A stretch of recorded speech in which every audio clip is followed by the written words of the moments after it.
And the heavens and the earth were finished, and all the host of them. And on the seventh day God ended his work which he had made, and he rested on the seventh day from all his work which he had made. And God blessed the seventh day and sanctified it, because that in it he rested from all his works which God created and made. These are the generations of the heavens and of the earth when they were created, in the day that the Lord God had made all the earth and the heavens, and every plant of the field before it was in the earth, and every herb of the field before it grew. For the Lord God said, God had not caused it to rain upon the earth, and there was not a man to tilt the ground. Literally, Genesis 2 is kind of weird. Like, we had just read about how God had created everything. Like, we are given the generation order, and then now we're given like another form of creation. I'm not gonna say like it's a creation, like a reiteration of creation from like a zoom in perspective, where like God did this, God did this, God did this, God did this, God did this, God did this, God did this. And then you see before they were like, it kind of feels like topic has kind of like centered in a specific thing instead of it like making a new creation.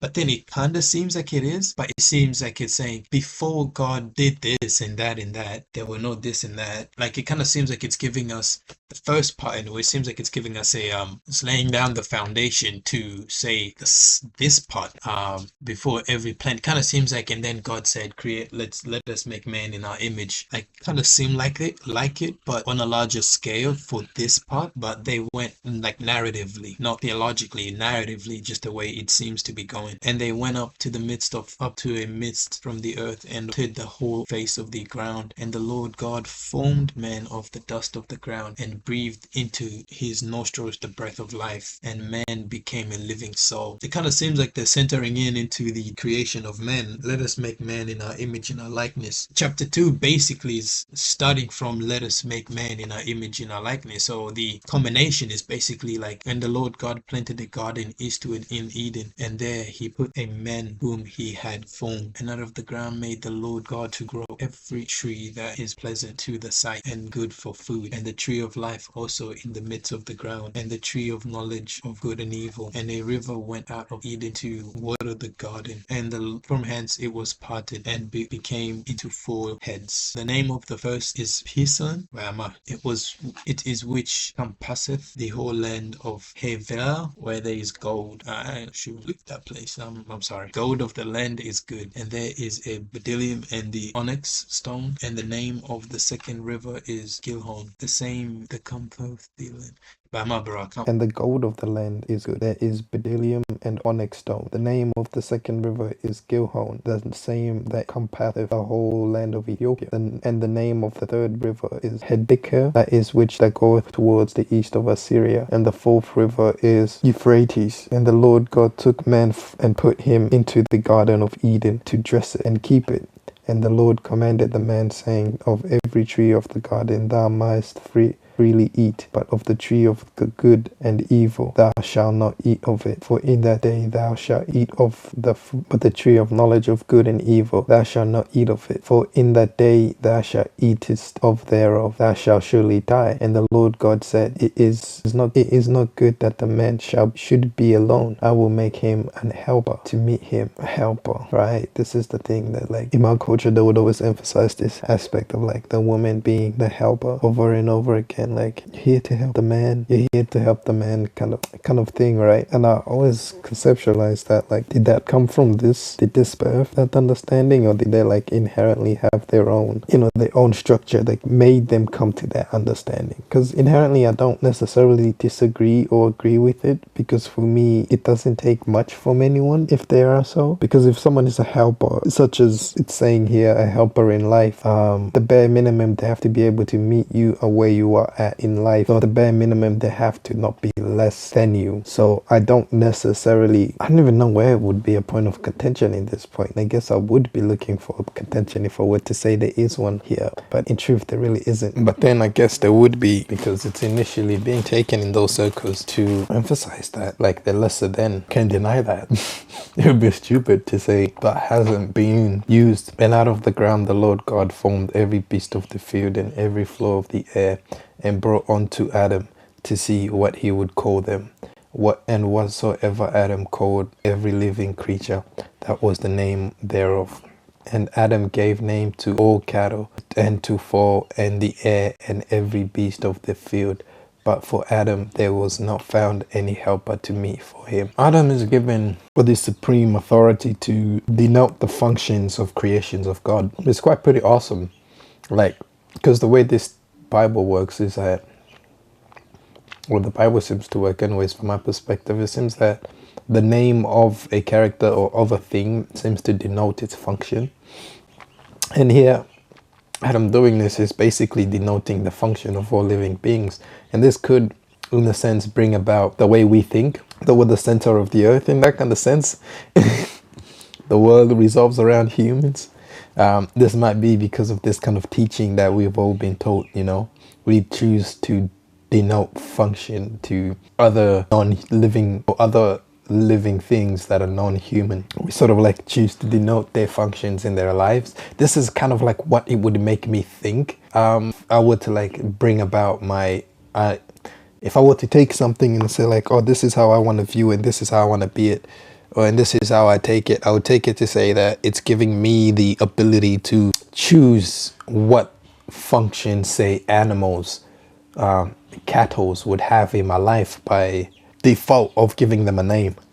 Pretty cool. And the Lord caused a deep sleep to fall on to Adam, and he slept, and he took out one of it, and he took one of his ribs and closed up the fresh flesh thereof, and the ribs of which the Lord God had taken off from the man had made he a woman, and brought unto the man. When Adam said, this is now bone of my bone, flesh of my flesh, she shall be called woman, because she was taken out of man. Therefore shall man leave his father and mother, and shall cleave unto his wife, and there shall be one flesh. And they were both naked, the man and his wife, and they were not ashamed. What did the fall and the nakedness of men have to do? Was the shame birthed out of the idea that they had done something wrong towards them, by default of them feeling that emotion coincide with them feeling all those other emotions? Interesting. Till then any beast of the field which the Lord God had made. And he said unto the woman, yea, hath God said, ye shall not eat of of every tree of the garden? The woman said unto the serpent, we may eat of the fruit of the tree of the garden, but the fruit of the tree which is in the midst of the garden, God hath said, ye shall not eat of it, neither shall ye touch it, lest ye die. And the serpent said unto the woman, ye shall not surely die, for God doeth know in the day ye eat of thereof, then your eyes shall be open, and ye shall be as gods, and know good and evil. And the woman saw the tree was good for food, and that it was pleasant to the eyes, and the tree to be desired to make one wise. And she took root of thereof, and did eat, and gave also unto her husband with her, and he did eat. See that? Unto a husband with Adam was there. Looking at this, just look at how this is reading. And the woman saw that the tree was good for food, and that it was pleasant to the eyes, and the tree to be desired, a tree to be desired to make one wise. She took of the fruit thereof, and did eat, and also gave to her husband with her, and he did eat. And the eyes of both of them were open,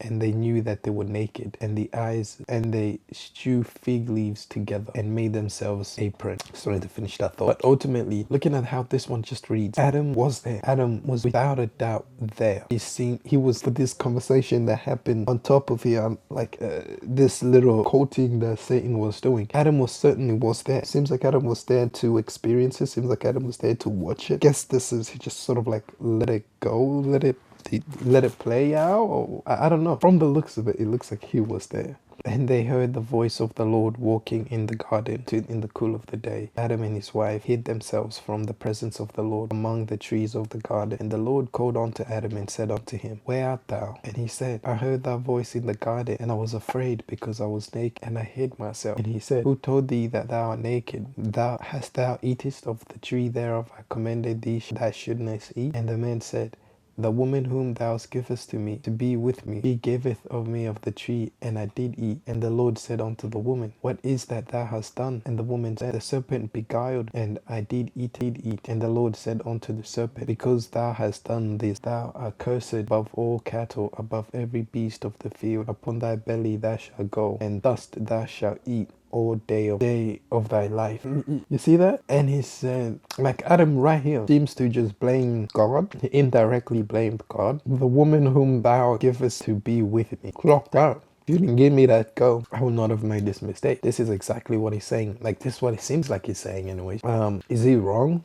Did he take accountability? He projected. He shifted accountability. But from the reading of the first part, it seemed like he was there. But him to also say this in verse 12 is atrocious. This is up there with Cain. When the Lord God, and I will put enmity between thy woman and between thee and thy woman, and between thy seed and her seed, and he shall bruise thy head, and thou shalt bruise thy heel. And this is also being used in the Christian circles to justify the messiahship of my God Jesus Christ.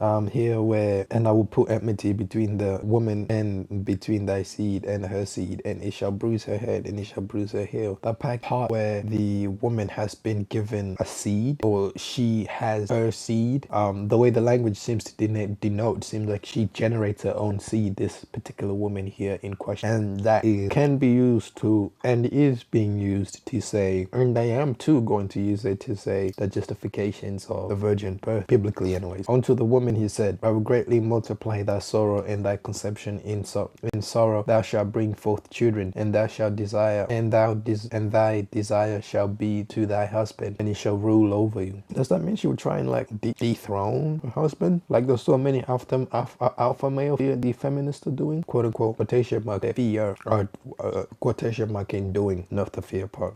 They definitely are fearing something. And unto Adam he said, because thou hast hearkened unto the voice of thy wife, and hast eaten of the tree of which I commanded thee, thou shalt not eat of it. Thou commanded thee, saying, thou shalt not eat of it. Cursed is the ground for thy sake. In sorrow thou shalt eat of it all day, and in thy life thorns also and thistles shall it bring forth to thee, and thou shalt the herbs of the field in the sweat of thy face shalt thou eat bread till thou return unto the ground, for out thou wast taken from for dust thou, and unto dust thou shalt return. And Adam called his wife name Eve, because she was the mother of all living. Unto Adam also and to his wife did the Lord make coats of skins and clothe them. This would also be where sacrifice, where in some circles of here where people speak about the first person to make a sacrifice was God in that sense, because right here, clothe them in blood. Creepy.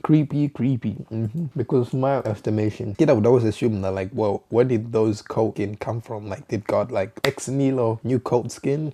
It could get dark, could get very dark real quick. Oh, really quick.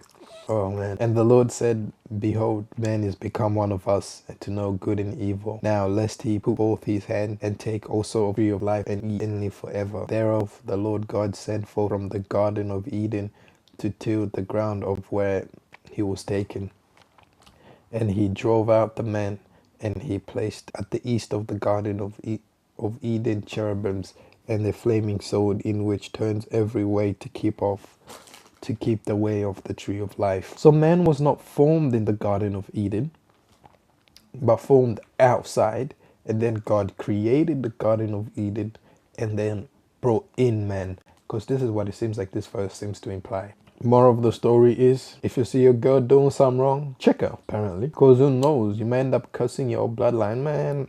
Then ultimately, be strong-minded, bro. I ain't got nothing to tell you other than I think Adam was there. I think he saw the conversation, and I think he didn't. This is why they never mentioned that she had to convict him. She just gave it to him, and he ate it because he was already convinced from what he heard the serpent say to his girl, to his partner, to his wife, to his bone of his bone, flesh of his flesh. So in that regards, it kind of explains why she just pulled up and just gave it to him, and he just said, "Yeah, sure, bet." Why not? It's because he was there and he was convinced by the conversation she had with him. And he thought, yeah, he's right. Why not? Let's try it. So, really, moral of the story, stick true to your plan. Even if you gotta go, stick true to your plan. No.